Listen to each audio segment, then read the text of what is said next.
નમસ્કાર, ઓલપાડ ન્યૂઝ સાથે હું છું દિલીપ ચાવડા અને આપણે છે સાયણ ગામના હાટ બજારમાં. સરકારની 1 કરોડની ગ્રાન્ટના ખર્ચા બાદ સાયણમાં હાટ બજાર બનાવવામાં આવી.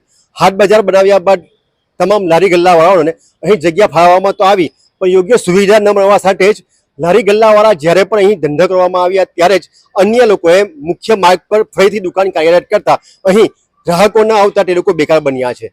ત્યારે તેમની વેદના જાણવા આજે ઓલપાડ ન્યૂઝ હાટ બજાર ખાતે છે. ત્યારે આપણે જાણીએ કે અહીં લારી લગાવ્યા બાદ વેપાર ધંધો ન થતા તેમની પરિસ્થિતિ હાલ શું છે, એમની રજૂઆત શું છે.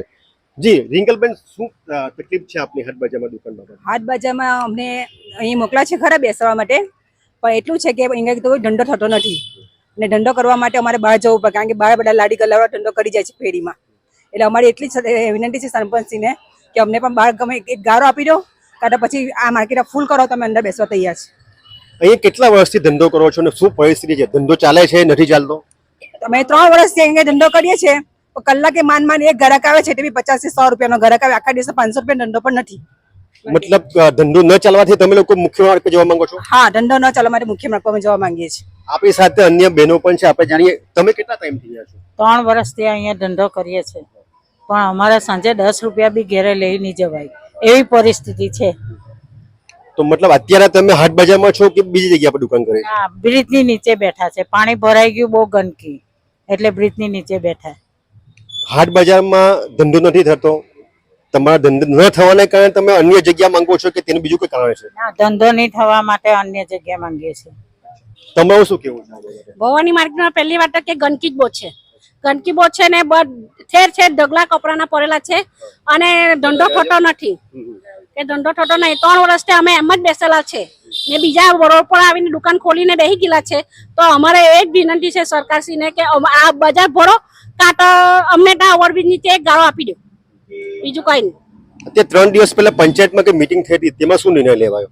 એમાં તો એમ કીધું કે અમારે આ લોકોને બધાને દુકાન ખાલી કરવી હોય તો અમારે ઉપરથી અધિકારીને જાણ કરવી પડે. તેમાં તમે રજૂઆત કરી હતી કે બ્રિજની નીચે જગ્યા ફાળવવામાં આવે? હા, અમે રજૂઆત કરે કે બધા અંદર જશે તો અમે અંદર જઈશું, નહીં તો અંદર જઈશું. હા, નહીં, તમે માની લો કે મુખ્ય માર્ગ પર જગ્યા માંગી છે, તો તે બાબતે પંચાયત શું કેવું છે? પંચાયત તો એમ કે ઓવરબ્રિજ નીચે બેસવાનું જ નથી એવું કીધું. તો અન્ય લોકો દુકાન બનાવી છે તે બાબતે શું કીધું? એ તો એમ કે અમે અધિકારીને ઉપરથી બોલાવું ને ડિમોલેશન લાવશું એમ કીધું. આપણી સાથે બીજા બેન પણ છે, જાણીએ. તમે કેટલા ટાઈમથી અહીંયા છો? 3 વર્ષથી. તમે અહીંયા દુકાન લગાવ્યા પછી તમારા ગ્રાહક આવે, વેપાર કેવી રીતે ચાલે છે?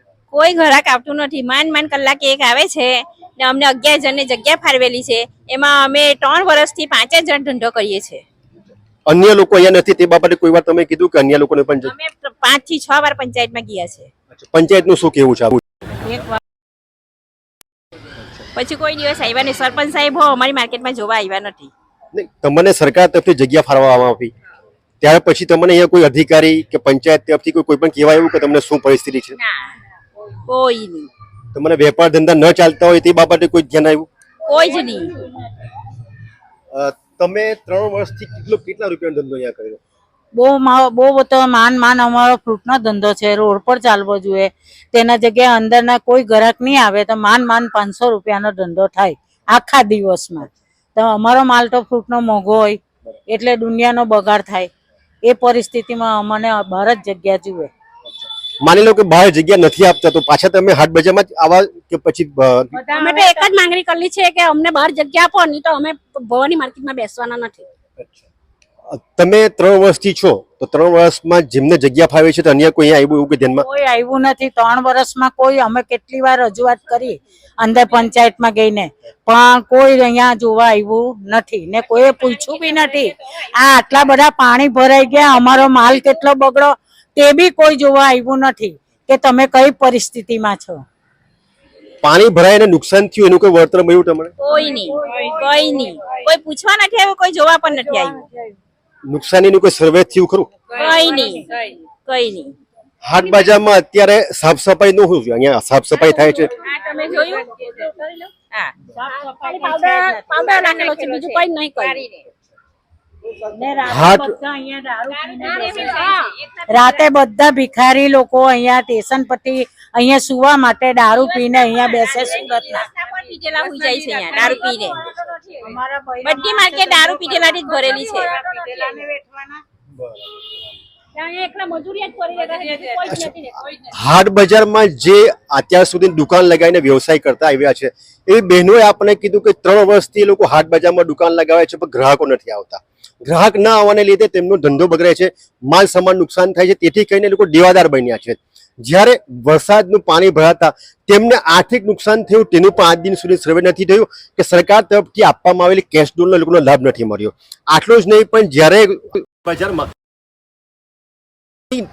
દુકાન લગાવી મુશ્કેલ હોય ત્યારે ના છૂટકે તેઓએ મુખ્ય માર્ગ પર બ્રિજની નીચે દુકાન લગાવી તો પંચાયતે તેમને 3 દિવસ પહેલા બોલાવી અને દુકાન હટાવી લેવા માટે કહ્યું. ત્યારે બહેનો રજૂઆત કરી કે હાટ બજારમાં ફાળવેલી તમામ દુકાનના તમામ લાભાર્થીઓ ત્યાં પણ આવે અથવા અમને ઓવરબ્રિજની નીચે એક બ્લોક ફાળવવામાં આવે જેથી કરીને અમારો વેપાર ધંધો કાયદેસર થાય. જો આ ન થાય તો તેઓ કોઈ પણ સંજોગોમાં હાટ બજારમાં હવે દુકાન લગાવવા નથી માંગતા. આટલું જ નહીં પણ એમની ફરિયાદ છે કે હાટ બજારમાં જે અન્ય લોકોને જગ્યા ફાળવે છે તેઓ મુખ્ય માર્ગ પર દુકાન બનાવીને વેપાર ધંધો કરે છે. ત્યારે આ બાબતે પણ બહેનો સાથે કે જે હાટ બજારમાં 3 વર્ષથી વેપાર કરતી આવી છે, લારી લગાવતા આવ્યા છે, તેમની સાથે અન્યાય થયો એ સામાન્ય બાબત છે. આટલું જ નહીં પણ 3 વર્ષ થવા છતાં હાટ બજારમાં દુકાન લગાવનારને કોઈ પૂછવા નથી આવ્યું કે અહીંયા કોઈ જોવા નથી આવ્યું.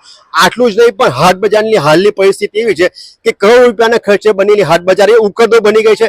ત્યારે આપણે વધુ વિગત જાણીએ કે હાટ બજારની હાલની પરિસ્થિતિ શું છે. નિકલભાઈ, હાલની પરિસ્થિતિ શું છે હાટ બજારની? હાલની પરિસ્થિતિમાં એવું છે, હાલમાં બધા અહીંયા ખેડૂતો સોરી આપણે જે પીધેલા માણસ હોય એ પોટલી પીને પોટલી લાખી દે છે અને સૂઈ જાય છે, અને બીજા કે મજૂરો એ રાંધીને ખાય છે, સૂઈ છે.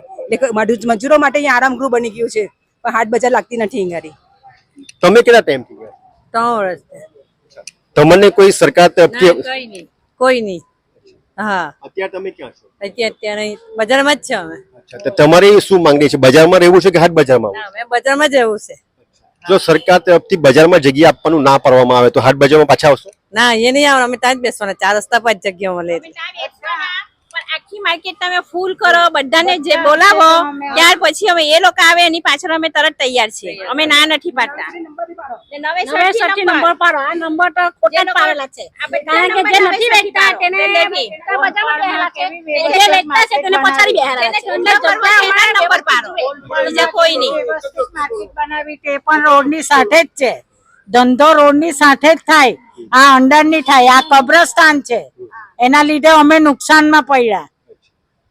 મતલબ જે દુકાનની ફાળવણી થઈ છે એ પણ ખોટી રીતે થઈ છે એવું કેવું? ખોટી રીતે ને હું તો લખાવા ગયેલી, મને તો દુકાન ફાળવેલી બી નથી. અચ્છા, અમે તો એમ જ બેઠેલા છે.